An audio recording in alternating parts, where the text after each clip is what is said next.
Aaron, I'm going to you first here. You are probably the most proud supporter of the Chiefs on this show. You are very like, the Chiefs are that team. They trust them through and through, especially this offense led by Patrick Mohomes. Even without Tyreek Hill, you have seemed confident all offseason long. With that confidence in this offense, where is actually the biggest weakness on this team? And let me go further. I know I shouldn't be talking this long in my questions, but I'm going to anyways. The Chiefs are a team most people think are going to go into the postseason. Like, this is it, barring something crazy, they're a playoff team. So, Aaron, specifically what I want to ask you here is, what's that weakness that might rear its ugly head in the postseason that could knock the Chiefs out at the end of the day? Yeah, I think it's simple. I think it's the running game. I think it's the running game, because Patrick Mohomes is going to be Patrick Mahomes. Everybody was concerned early in last year when they were struggling. I think they were 3-3 or 4-4 or something like that. And then Mahomes turned it on and they went on a stretch. He had the Raiders and he threw like 5 touchdowns, and he really never turned back from that point.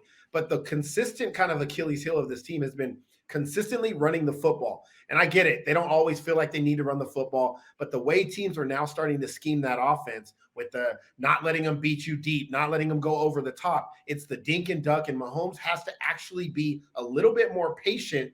And I think this is where the run game comes into play, because if you can get the run game going, then those teams can't just sit back there and too high. You have to actually come up and start putting guys in the box to stop that run. And I think this is what you've seen the Chiefs go out and do. They go out and get a Ronald Jones to go along with Clyde Edwards-Helaire. They bring back a Jerick McKinnon. They go get an Isaiah Pacheco, who they really, really like in camp as a rookie. And he was very, very productive for his little bit of time in college. I think this running game is the key to this entire team. If this running game gets going, they were about middle of the pack last year, and they were in the AFC title game. You lose Tyreek Hill. You bring in a number of weapons on the outside that aren't Tyreek Hill. But if your running game doesn't improve, I don't know if they can get to that point again where they're in the NFC or AFC title game to try to for another trip to the Super Bowl. I think it's all on the running game. I think it's Clyde Edwards-Helaire. I think it's Ronald Jones. And I also think it's Patrick Mahomes. And not just Patrick Mahomes scrambling. I don't mean like him running the ball, but him being willing to look at a defense and say, I know my arm can beat you right now, but it's 3rd and 3, and we really need to show our dominance and establish this run game, and we're going to do it. And so I think that's where it comes to play. It's not just about, oh, can we run the football on 1st and 2nd down? It's, can we be physical, establish our dominance, and make defenses respect our run game enough to where they have to commit resources to it. And then Patrick Mahomes can do what he does, which is go over the top and find his receivers like Travis Kelce and those guys on the outside. So do you think this is this could be a problem for them? Like obviously I asked that question. That was what your response was. But like in my head, and I'm thinking, okay, the Chiefs fans, and even you maybe later on in the season, like when we're getting into our predictions, it might end up being where it's like this team is just so good. It's like it doesn't matter if they have a run game, and they did it in when they won the Super Bowl. They had a run like there was a lot of Patrick Mahomes, Tyreek Hill, Travis Kelce, but that run game for their Super Bowl run was good. Like that was a big impact on their team to get to that point. Do you think that like the Chiefs can't make the Super Bowl or can't win the Super Bowl at least without an effective run game? They will not win the Super Bowl without an effective run game. Now, the effective run game doesn't have to be throughout the season. I believe the year they had the effective run game, they were top 5 or 6 in total rushing, which obviously helped them. But they need to be able to run the ball when it matters, right? This is an explosive offense with an explosive quarterback and an explosive play caller. It's not about do they have to run the ball 35s? It just has to be impactful when they do run the ball. And I think that's the biggest thing. Set the bar.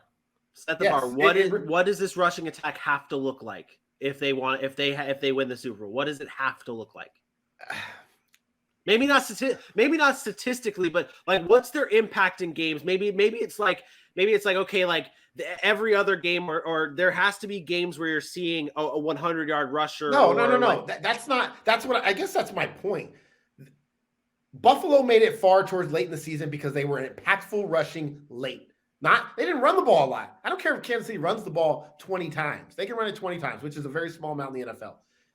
If they run it in situational downs that keep drives alive to impose their will, when they need to milk a clock, late in the game? Can they just go out and do that and not rely on Patrick Mahomes to get back there, drop back, and make these plays? They have to be able to impose their will when they want to. Again, it doesn't have to be all the time, but when Andy Reid says, hey, I need 2 yards right here and run it down their throat, they have to be able to get that 2 yards. They can't just go off the field. So I think it's more about how impactful those runs are than the amount of times they run or if there's a 100-yard rusher, because I don't anticipate them having 100-yard rushers. CEH is not going to go for 100 yards every week. They mix guys in. It's going to be a running back by committee with maybe he's the lead guy, but there are going to be other guys rotated in there. It's just about what you do with the volume that you put out. So can you go out and get me yards when I need them the most?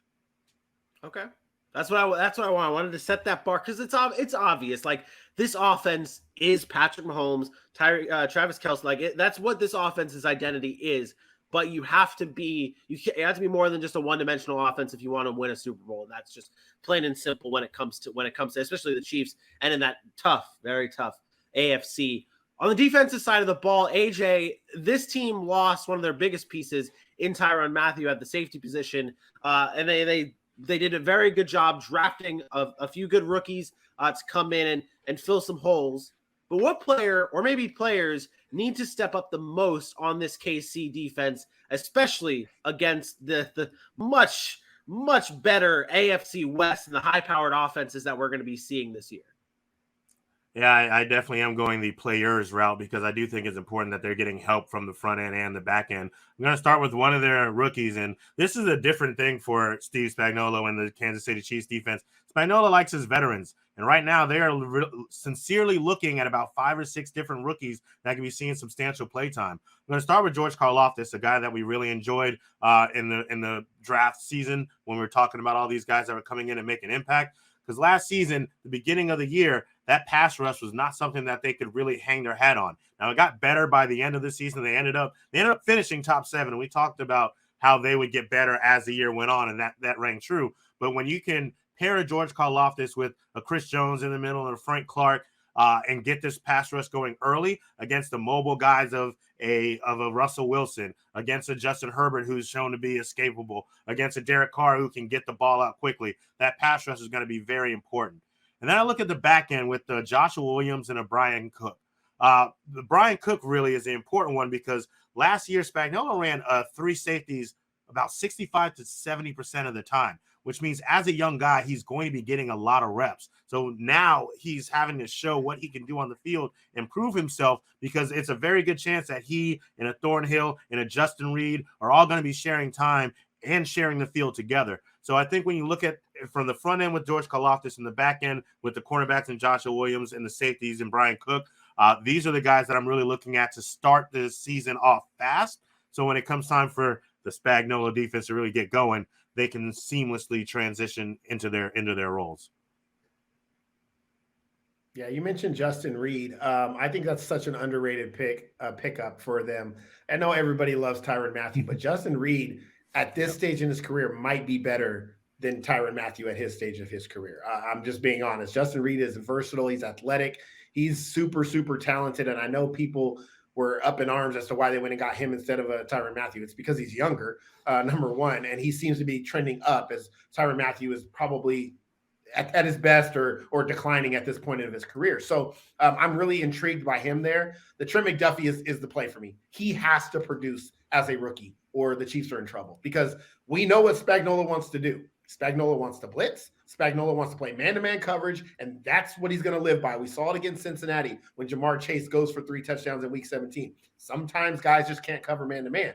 Charvarius Ward was a very underrated player for the Kansas City Chiefs. He leaves and goes to the 49ers. You bring in a Trent McDuffie, who I was very, very high on. I think he's going to be an excellent corner in this league, but he's a rookie. And you got to go up against guys like Mike Williams and Keenan Allen and Devontae Adams and Cortland Sutton and Jerry Jeudy and all of these guys in the AFC West. So he has to have an impact immediately. He doesn't get the opportunity to grow into his role, to learn how to play the position at the NFL level. He has to come in day one and be ready to lock somebody down. And that's going to be the key to the entire season for me for the Kansas City Chiefs is can their defensive backs maintain Steve Spagnuolo's system and running that man-to-man coverage and being able to stop guys on the back end. And if they do, I think they'll be fine, and I think that defense will be good. Chris Jones last year was the difference in the pass rush. When he was out, they sucked. When he came back, they were good. So I think that's the most important thing for that defense is if they get people on the back end that can cover Trent McDuffie, then they will be fine.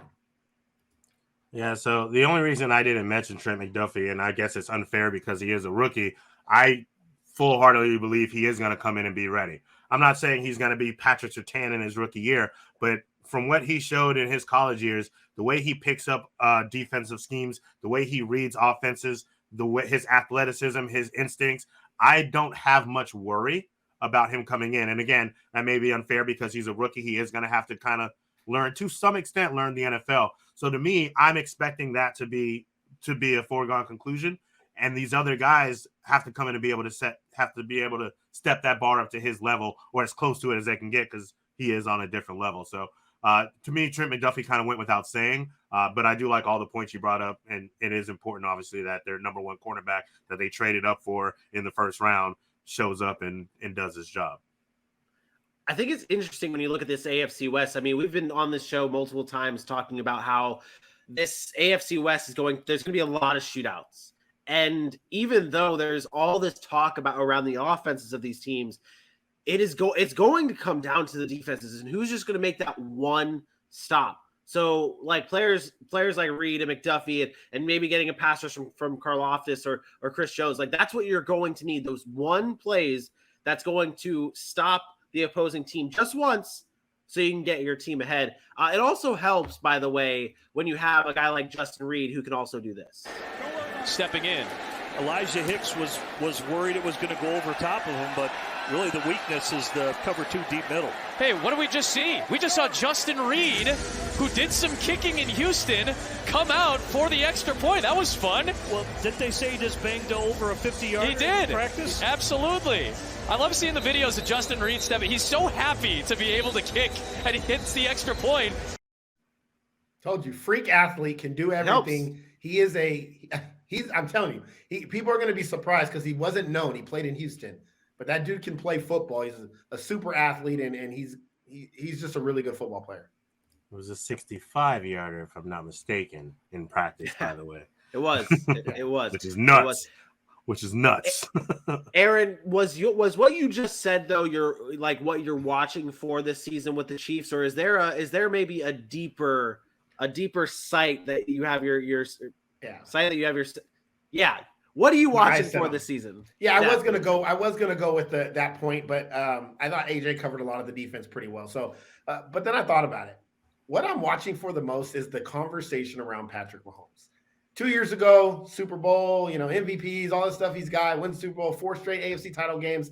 Patrick Mahomes is the man. Patrick Mahomes is the guy, best quarterback in football. And then we forget. Then he struggles at the beginning of last year, and it's like the whole world forgot how good this guy was. So then they start talking like, oh, maybe he's not there. He's got to stop turning the ball over and blah, blah, blah, blah, blah. Then he turns it on again, and it's like, there's that guy we like so much.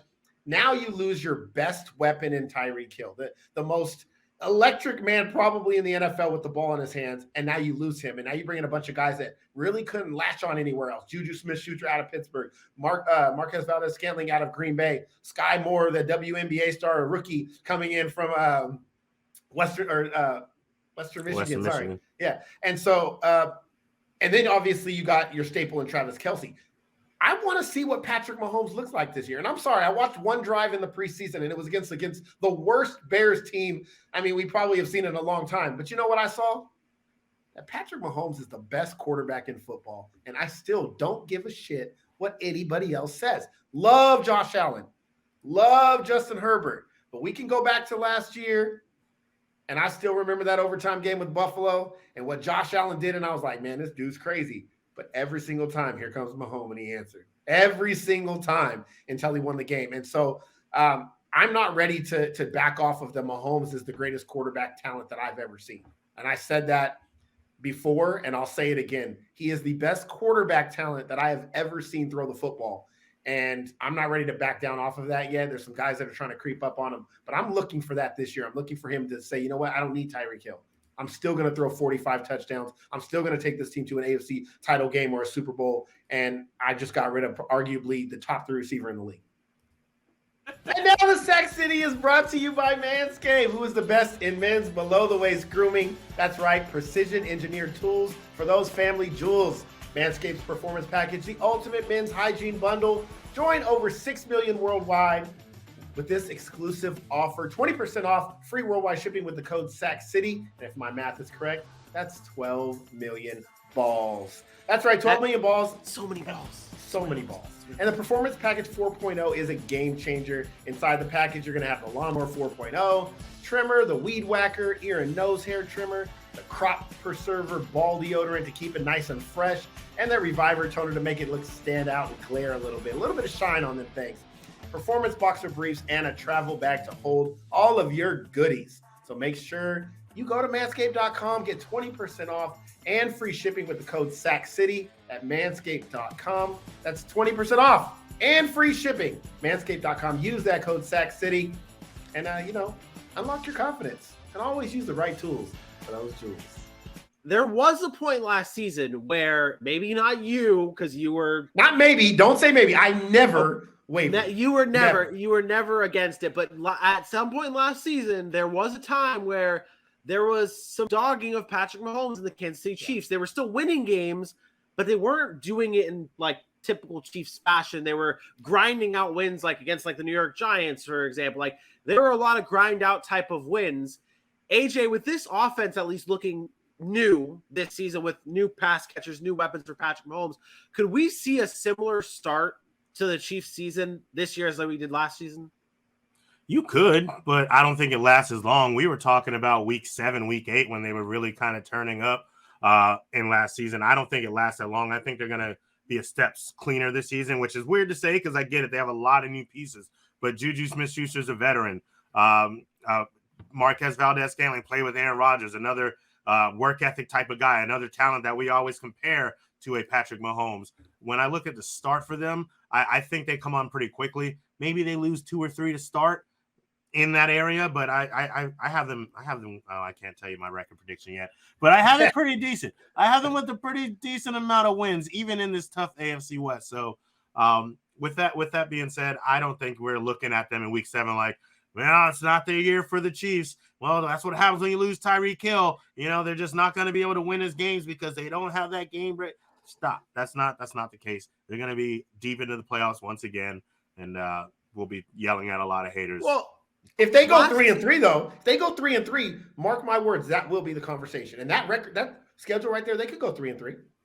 They could go 3-3 with that schedule. And if they go 3-3, that is exactly what the media will talk about. And you want to know why? This is the New England Patriots of when they were winning Super Bowls all the time. Every year they started 2-2, 3-3 or something. And, this is the end. Dynasty's over. This is the NFL. The best teams get better late in the season. It would not shock me if the Chiefs come out trying some new things, trying to figure out how they want to run this offense without Tyreek Hill and struggle a little bit. Wouldn't shock me. But I guarantee you one thing.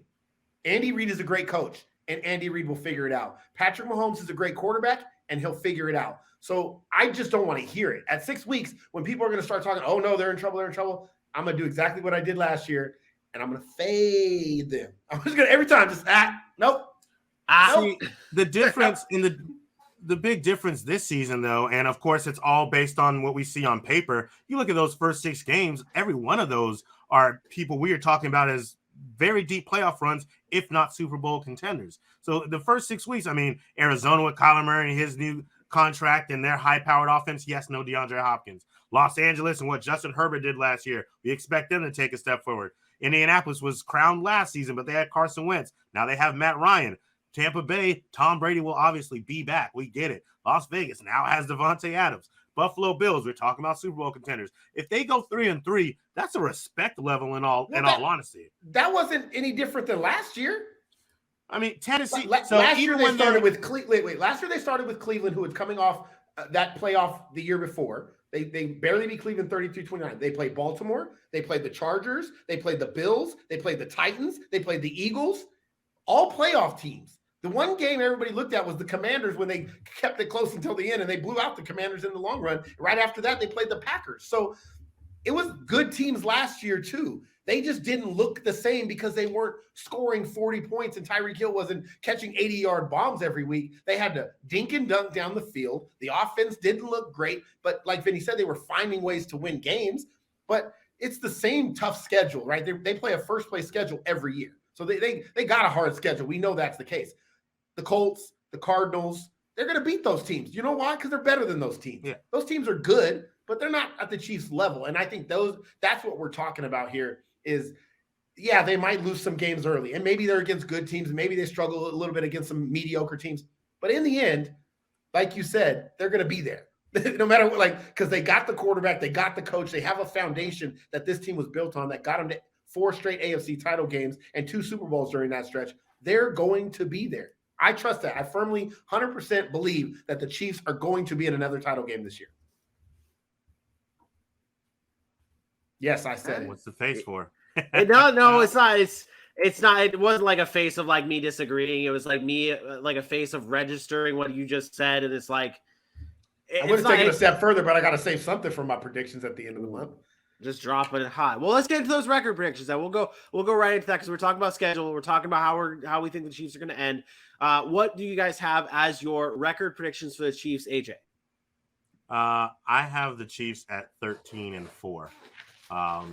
First place again in the AFC West. I think they're just a cut above. Honestly, part of me thinks Pat Mahomes loves Tyreek Hill, but he looks at his new weapons and just thinks of all the crazy things that he's able to do with them. And you still got Travis Kelce. And they're going to find different ways to use these guys. There's such a different complement of receivers, too. You look back and, except for, having a DeMarcus Robinson, he's always had just all these small guys. And sure, you got Sky Moore, who's small for a WNBA player. But then you got Juju, who's a decent size. You got Marquez Valdez, who's 6'3". Unfortunately, Justin Ross won't be there again because he's Mr. Unbreakable, but Mr. Glass or whatnot. But I think he looks at these weapons and just gets kind of excited. I think you're going to see that translate into some wins. So I have them at 13-4, and I'll be excited when I can prove everybody right. Aaron? 12-5. I do think they're susceptible to more losses like they were last year, just because I don't think their focus is on, we got to win so many games throughout the regular season like it has been in the past. Chiefs are championship or bust, right? That's really what they're looking at. So I think they go 12-5, but I actually think they get off to a hot start early in the season. I think I got them 5-2 after 7 games. And then from there, they're trying to just coasting through the season. So 3 losses down the stretch. I have them going 7-3 down the stretch. I just think they're a really good team. 12-5 for me. I think something to point out in this schedule for the Chiefs is you brought up that you think that they could start 5-2, and that wouldn't surprise me because you look at that first 7 games before the bye, and we talk about how you normally split those games in division with the Chargers, Vegas, Broncos, stuff like that. Those games are all at home to start the season. You have the Chargers at home, you have Vegas at home. Those games right there are just even the Bills at home. That gives you that edge right there. And then, like you said, on the back half is where it would get a little difficult because you have to go to Vegas, to Los Angeles, to Cincinnati, to Denver. Those games are much harder because you're on the road. Those are the games that you would say would be your toss-up, and you'd give it to the home team sometimes. I have them at 12-5 also. These are our final AFC West standings. I'm pretty sure we didn't change. We didn't falter on what we had from the offseason, so this graphic works perfectly. This is the AFC West final standings according to our season preview predictions here. Everyone having pretty much very similar stats, although AJ a little bit more down on the Raiders. I think you bumped that up to 10. I popped up to 10 after, we had some things change in different places and, watching some things transpire with this offense and the way their chemistry's gone. I gave them another win. But again, we talk about how difficult this AFC West is going to be. Yeah. And yet we all have that faith in the Chiefs still. So that should tell you something. Yeah. Yeah. It's hard to not have faith in the Kansas City Chiefs. All right. Odds. Preseason power ranking spot. Let's get into the odds here real quick. These are the odds listed for the Kansas City Chiefs over 10.5 wins at -115. I tried to do some things different here for our prop bets. I wanted to give you some harder plus odds to see if you'd be tempted to lock any of those in. Patrick Mohomes MVP is plus 800, and over 6.5 Juju Smith-Schuster receiving touchdowns is at plus 100 right now. Any of you guys tempted to take the plus money here, or are you just going to lock in the 10.5 and just coast off and take the easy way out? I'll take the easy way out. I like easy money. I'll take the 10.5 wins. I think that's a lock easy money. Okay. I'm sitting here like teetering on the Juju, but that's just like, like I just want to have that belief. You know me, I'm always the optimist of the group. So I'm definitely locking in the easy money. But, let's say I made some money elsewhere and I had something to just spend, I'd throw it on Juju to get 7 touchdowns is too much. It's hard. I hear it. But, I'd be very happy when I took that bet. Not many did. Yeah. Tyreek Hill last season had 9 touchdowns for the Chiefs. Travis Kelce also had 9 touchdowns. The year before that, Tyreek Hill had 15 and Travis Kelce had 11. So, but I don't know if it's going to be. I don't think spread the ball around too much for it to be just Juju. I just think Travis Kelce is going to eat in the red zone. I'll tell you that right now. He's going to score a lot again this year. But outside of that, I don't trust any of those receivers to get that many. A lot of them will be at 5.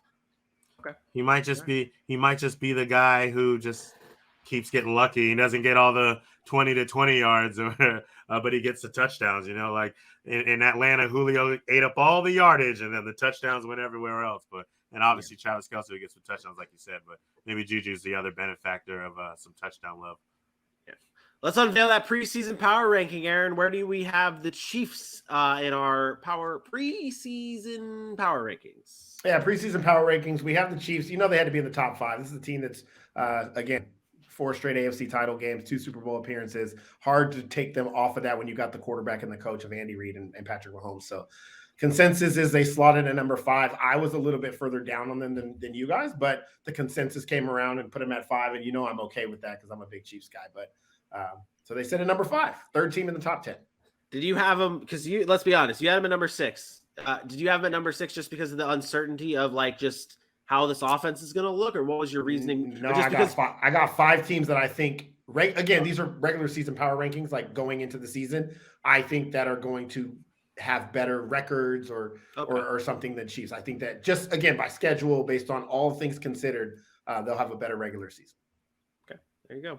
There you have it, though, for our Chiefs Chiefs regular season preview show. Check us out on YouTube. Subscribe to us. Let us know what you think of the show. Drop the comments. Chiefs fans, let us know what you thought of our analysis. If you liked it, if you didn't like it, if we suck, if we don't suck, let us know in the comments below. We appreciate the feedback.